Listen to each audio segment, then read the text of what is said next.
দেখেন আজকে আমি কি বানাচ্ছি। এটা হচ্ছে গন্ধরাজ লেবু। আমাদের দিল্লিতে এখানে এটাই পাওয়া যায় ব্লিঙ্কিট করলে।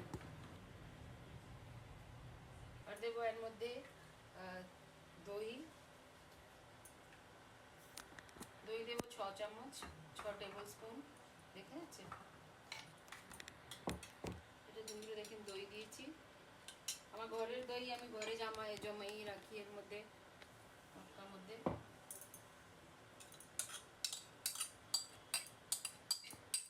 আদা কাঁচা লঙ্কা বাটা,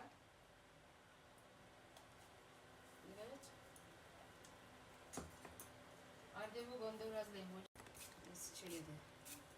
এগুলো আমি ম্যারিনেট করে রাখবো, 1 ঘন্টা অবধি ম্যারিনেট করে রাখবো বন্ধুরা। দেবো নুন, ব্লক দেখেন বন্ধুরা, এটা ম্যারিনেট করে রাখতে হবে আমাকে। 1 ঘন্টার মধ্যে ছেড়ে দেবো। 1 ঘন্টা 2 ঘন্টা যত ম্যারিনেট হবে ততটা ভালোই লাগবে। আজকে আমার ডিনারে এটাই হবে, গন্ধরাজ চিকেন।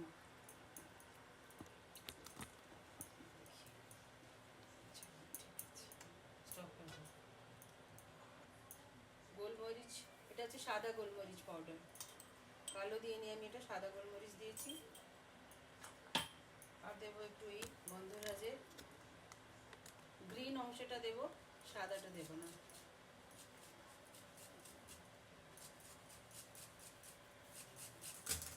এটা আছে তো গন্ধটা ভালো বেরোচ্ছে এখন চাই। দেখেন বন্ধুরা, এগুলো এখন ম্যারিনেট করে আমায় রাখতে হবে 1 ঘন্টা। ওনলি গ্রিন পার্টটা দিতে হবে।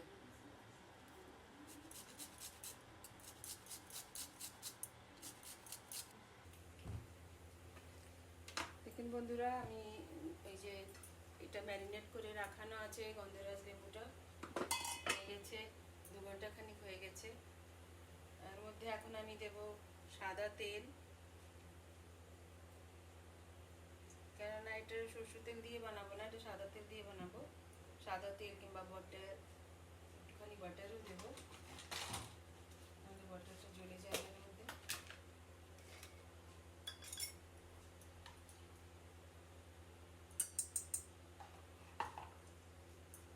আর দেবো পেঁয়াজটা দেবো এর মধ্যে।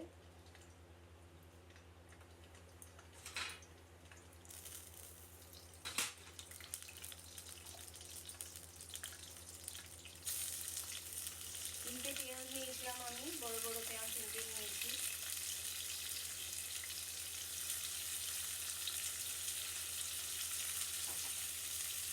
পেঁয়াজে একটু নুন দেবো তাতে পেঁয়াজটা একটু সফট থাকবে।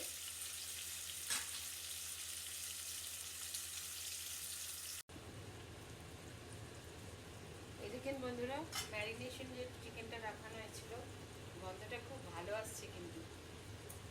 এর মধ্যে দিয়ে দেবো